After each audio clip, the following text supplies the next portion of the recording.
बच्चों, देखो बच्चों, कल हम क्या पढ़ रहे थे? शब्द विचार। और शब्द विचार में मैंने आपको लेसन समझा दिया था कि शब्द विचार में क्या क्या है। फिर भी मैं एक बार आपको पुनः रिवाइज करवा देती हूँ कि शब्द विचार में क्या है। देखो बच्चों, शब्द विचार में पहला था आपका शब्द किसे कहते हैं। तो शब्द क्या होता है? वर्णों के सार्थक मेल को शब्द कहते हैं। दूसरा आपका शब्द के भेद। शब्द कितने प्रकार के होते हैं? 4 प्रकार के। कौन कौन से? उत्पत्ति के आधार पर, रचना के आधार पर, प्रयोग के आधार पर और अर्थ के आधार पर। तो ये थे आपके 4 प्रकार के। और उत्पत्ति के आधार पर भी शब्द के 4 भेद हैं: तत्सम, तद्भव, देशज और विदेशज। रचना के आधार पर शब्द 3 प्रकार के हैं: रूढ़ शब्द, यौगिक शब्द और योग रूढ़ शब्द। फिर आपके आता है प्रयोग के आधार पर। प्रयोग के आधार पर शब्द 2 प्रकार के: विकारी शब्द और अविकारी शब्द। तो अविकारी शब्द भी 4 प्रकार के होते हैं: क्रिया विशेषण, संबंध बोधक, समुच्चय बोधक और विस्मयादि बोधक। फिर आता आपका अर्थ के आधार पर। तो अर्थ के आधार पर शब्द आपके कितने हैं? 6 प्रकार के। कौन कौन से? एकार्थी, अनेकार्थी, पर्यायवाची, विलोम शब्द,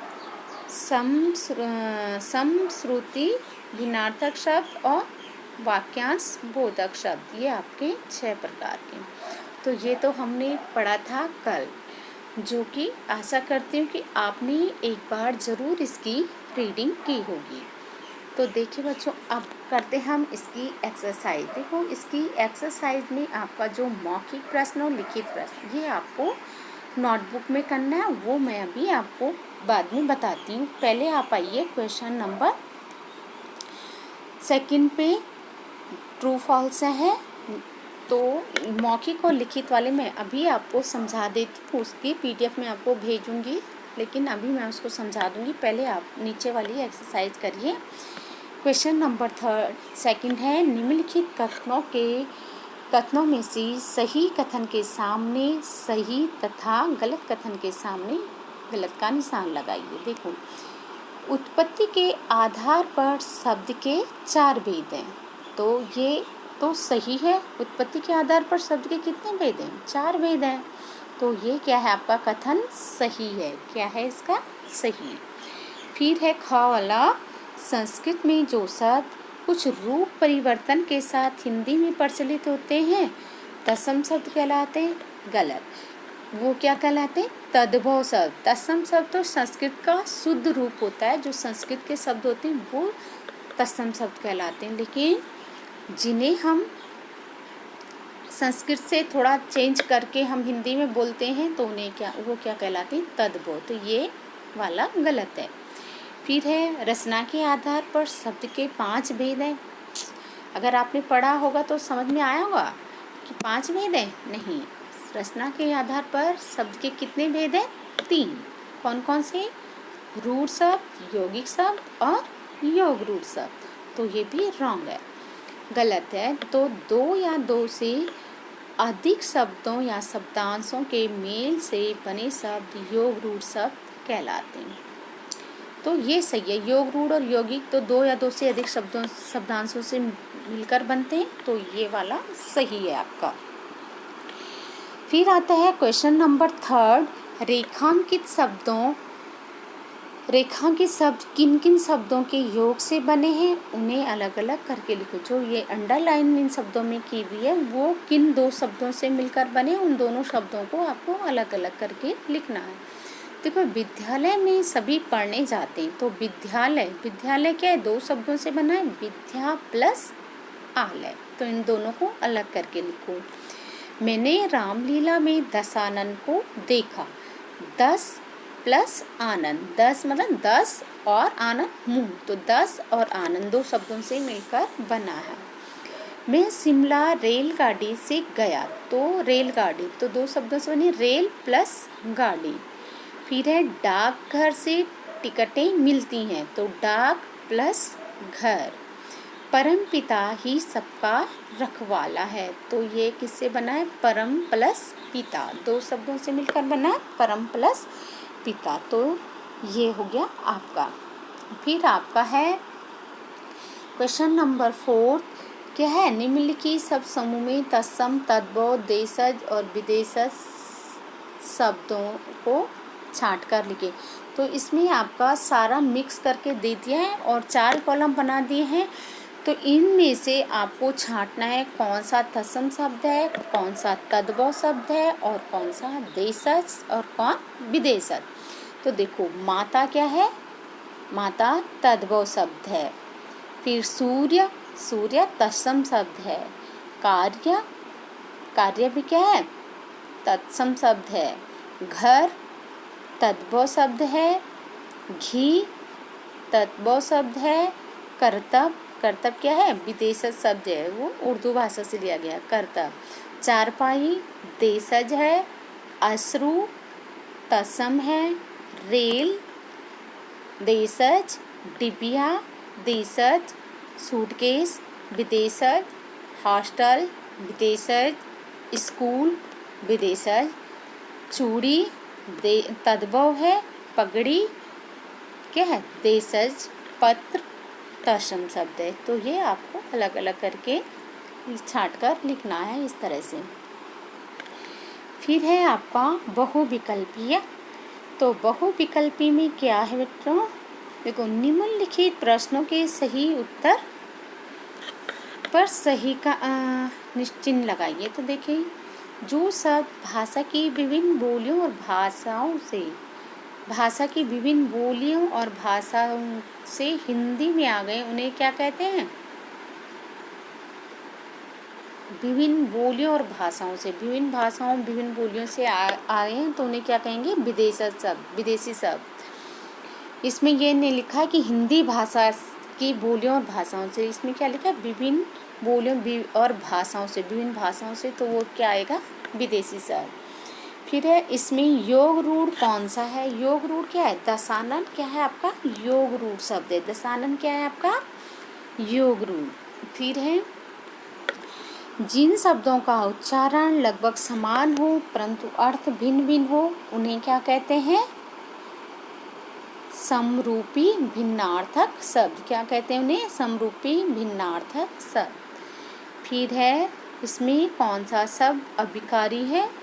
भीतर। भीतर क्या है? अभिकारी शब्द। किसी भी कंडीशन पर वो चेंज नहीं होता, चाहे लिंग वचन के अनुसार क्या है, वो चेंज नहीं होता। भीतर ज्यों का त्यों रहता है। तो भीतर शब्द क्या है? अभिकारी। तो ये तो थी आपकी एक्सरसाइज जो बुक में करनी है। और अब जो आपको नोटबुक में करना, वो प्रश्न उत्तर आपको किस में करने? नोटबुक में। तो वो अब देखिए आपका क्वेश्चन नंबर 1। पहला क्या था आपका? शब्द किसे कहते हैं। तो मैंने एक बार नहीं कई बार आपको चैप्टर में बता दिया है शब्द किसे कहते हैं। देखो, शब्द किसे कहते हैं? वर्णों के सार्थक मेल को शब्द कहते हैं। फिर है सार्थक और निरर्थक शब्दों में अंतर स्पष्ट कीजिए। तो देखो बच्चों, जिन शब्दों का कोई अर्थ होता है तो वो क्या कहलाते हैं? सार्थक शब्द। लेकिन जिन वर्ण समूह का कोई अर्थ ना हो, उन्हें क्या कहते हैं? निरर्थक। फिर आता है आपका अर्थ के आधार पर शब्दों के कितने भेद हैं? अर्थ के आधार पर शब्दों के 6 भेद हैं। फिर है प्रयोग के आधार पर शब्द कितने प्रकार के हैं? प्रयोग के आधार पर शब्दों के 2 भेद हैं। कौन कौन से? विकारी और अविकारी। फिर है क्वेश्चन लिखित वाले जो हैं वो, ये तो थे आपके मौखिक वाला क्वेश्चन। फिर लिखित वाला है आपका कि उत्पत्ति के आधार पर शब्दों के कितने भेद हैं, इस उदाहरण सहित स्पष्ट कीजिए। ये आपका क्वेश्चन था। तो उत्पत्ति के आधार पर शब्दों के 4 भेद हैं। कौन कौन से? तत्सम शब्द, जो शब्द संस्कृत भाषा से हिंदी में ज्यों के त्यों प्रयोग किए जाते हैं, उन्हें तत्सम शब्द कहते हैं। जैसे अग्नि, घृत, ग्रह, इत्यादि। फिर है आपका तद्भव शब्द। तद्भव शब्द किसे कहते हैं? जो संस्कृत शब्द के कुछ रूप परिवर्तन के साथ हिंदी में प्रचलित है, उन्हें क्या कहते हैं? तद्भव। जैसे घृत का हमने घी बना दिया, अग्नि का आग, गृह का घर इत्यादि, ये क्या है? तद्भव शब्द। फिर आता है देशज। जो शब्द भारत की विभिन्न बोलियों से और भाषाओं से भारत की, केवल कहाँ की? भारत की विभिन्न बोलियों और भाषाओं से हिंदी में आए हैं, उन्हें देशज शब्द कहते हैं। जैसे पगड़ी, झाड़ू, खिचड़ी इत्यादि। फिर आता है इसका नंबर 4 विदेशी शब्द। विदेशी शब्द क्या है? जो शब्द विदेशी भाषाओं से हिंदी में आ गए हैं, उन्हें विदेशी शब्द कहते हैं। जैसे स्कूल, फकीर, कैंची, डॉक्टर इत्यादि। तो ये तो थे क्या? Question number 1। फिर है रचना के आधार पर शब्द के कितने भेद हैं? उदाहरण देकर स्पष्ट कीजिए। तो रचना के आधार पर शब्द 3 प्रकार के हैं। पहला है रूढ़ शब्द, ऐसे शब्द जो हिंदी भाषा में विशेष अर्थ के साथ परंपरा से प्रयुक्त होते आ रहे हैं और जिनके टुकड़े करने पर इनका कोई अर्थ नहीं रह जाता, वे क्या कहलाते हैं? रूढ़ शब्द। जैसे घर, आज, घोड़ा, सिला, मिठाई इत्यादि। फिर है यौगिक शब्द। दो या दो से अधिक शब्दों या शब्दांशों के मेल से बनने वाले शब्द यौगिक शब्द कहलाते हैं। जैसे पाठशाला, पुस्तकालय, हिमालय नहीं आएगा इसमें। हिमालय क्या है? योग रूढ़ शब्द है, हिमालय को काट देना, इसमें हिमालय नहीं आएगा। पुस्तकालय आएगा, पाठशाला आएगा, हिमालय नहीं आया। हिमालय क्या है? योग रूढ़ शब्द है।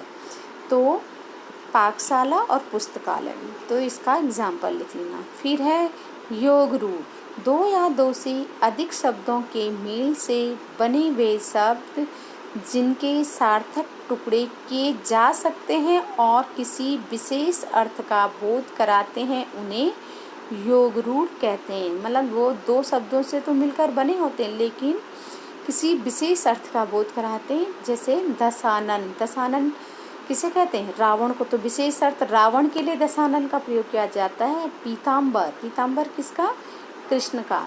ऐसे ही हिमालय भी योग रूढ़ शब्द है। तो हिमालय एक पर्वत है, विशेष रूप से हिम प्लस आलय से बना, लेकिन हिमालय एक विशेष पर्वत के लिए ही बोला जाता है। तो वो भी योग रूढ़ है, यौगिक नहीं है। ऊपर वाला उसमें यौगिक में काट देना, उसको नीचे लिख देना उसको। फिर है आपका अभिकारी शब्द किसे कहते हैं? अभिकारी। देखो, जिन शब्दों में लिंग, वचन, कारक, काल आदि के कारण कोई परिवर्तन नहीं आता, वे अभिकारी शब्द कहलाते हैं। जैसे क्रिया विशेषण, संबंध बोधक, समुच्चय बोधक और विस्मय आदि बोधक इसके रूप हैं। 4 प्रकार हैं। तो ये थे आपकी लेसन नंबर 4 शब्द विचार। तो आपको इसमें जो लिखित पोर्शन है वो आपको, ये जो मैंने आपको अभी क्वेश्चन आंसर लिखाए हैं, तो ये आपको नोटबुक में करना है। बाकी आपको बुक एक्सरसाइज बुक में ही फिल करनी है। तो आज के लिए इतना ही। धन्यवाद।